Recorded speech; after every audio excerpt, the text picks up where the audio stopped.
Mon combat spirituel. Je croyais dans le passé qu'être en Christ voulait dire aller en guerre contre Satan. Je me souviens des interminables veillées de prières et des jeûnes secs de plusieurs jours pour le lier. Je me souviens aussi de mes longues prières de combat au cours desquelles j'écrasais la tête du diable, le liais, le piétinais, envoyais le feu dans son camp, etc. C'était une vie sans repos, sans paix, sans joie, car il me fallait vaincre pour Christ. Quelle prétention! Je sais aujourd'hui que ma folie n'avait rien à voir avec le combat du croyant par et pour la foi. Cette torture inutile était due au fait que j'avais mal compris les images que l'apôtre Paul utilise pour expliquer la mentalité qui doit être celle du croyant. Je m'explique. L'apôtre Paul écrit à Timothée en disant par exemple: combat le bon combat de la foi, saisis la vie éternelle à laquelle tu as été appelé. 1 Timothée 6, 12. Il dit aussi: j'ai combattu le bon combat, j'ai achevé la course, j'ai gardé la foi. 2 Timothée 4, 7. Paul a aussi écrit: revêtez-vous de toutes les armes de Dieu afin de pouvoir tenir ferme contre les ruses du diable. Éphésiens 6, 11 à 12. Tout ce langage de guerre m'a fait perdre le sommeil. Or, en parlant de course, Paul faisait allusion à l'état d'esprit d'un athlète qui se prépare et se lance dans une course pour remporter un prix.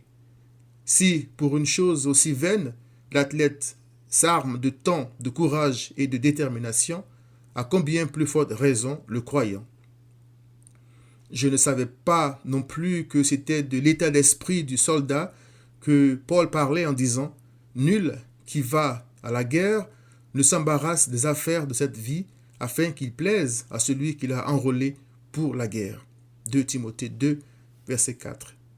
Si le soldat renonce à sa vie pour son pays, le croyant ne devrait-il pas consacrer la sienne à son sauveur? Paul parle aussi de la protection du croyant en utilisant l'image des armures métalliques peu fiables des soldats de son époque. Elle ne protégeait que le corps. Quant à l'armure du croyant, elle lui permet non seulement de se protéger, de résister, mais de surmonter l'ennemi. Éphésiens 6, verset 13.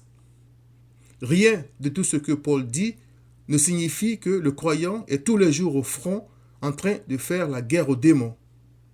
Quand une ville est bien protégée, ses habitants sont en paix. Dans le cas du croyant, Christ est son berger. Et l'Église de Christ est une ville imprenable, car Christ a dit: les portes du séjour des morts ne prévaudront point contre elle. Matthieu 16, verset 18. Dans son combat pour et par la foi, les armes du croyant sont d'une autre nature. Paul a dit: dépouillons-nous donc des œuvres des ténèbres et revêtons les armes de la lumière. Marchons honnêtement, comme en plein jour, loin des excès et de l'ivrognerie, de la luxure et de l'impudicité, des querelles et des jalousies. Mais revêtez-vous du Seigneur Jésus-Christ et n'ayez pas soin de la chair pour en satisfaire les convoitises.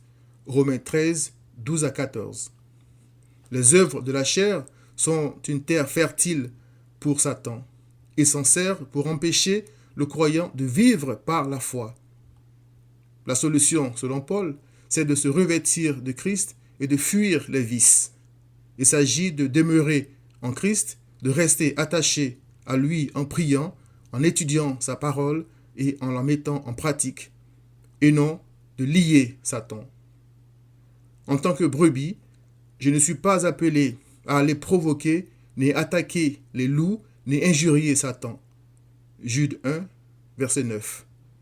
Mon combat consiste à rester vigilant face aux ruses du diable, à me séparer de tout ce qu'il peut utiliser pour m'empêcher de me reposer en Christ et de communier avec lui, et d'être persuadé qu'il m'a déjà sauvé. Aux croyants, Paul a dit: car vous êtes morts et votre vie est cachée avec Christ en Dieu. Colossiens 3, verset 3. Rien ne peut changer cela. Christ est mon trésor.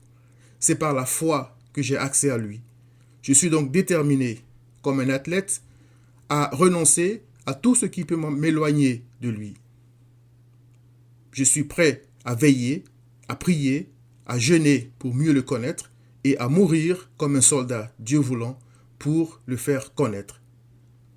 Les gens se tuent pour s'enrichir dans ce monde, pourquoi pas moi, pour m'enrichir en Christ? Mon combat ne consiste cependant pas à lier ni à écraser Satan. Christ l'a déjà fait et a dit à ses brebis que votre cœur ne se trouble point. Croyez en Dieu et croyez en moi. Jean 14, verset 1. Mon combat est spécial car son issue est déjà connue grâce à Christ. Son sang garantit ma victoire. Apocalypse 12, verset 11. Il n'y a donc rien à craindre. Christ, mon capitaine, a déjà vaincu.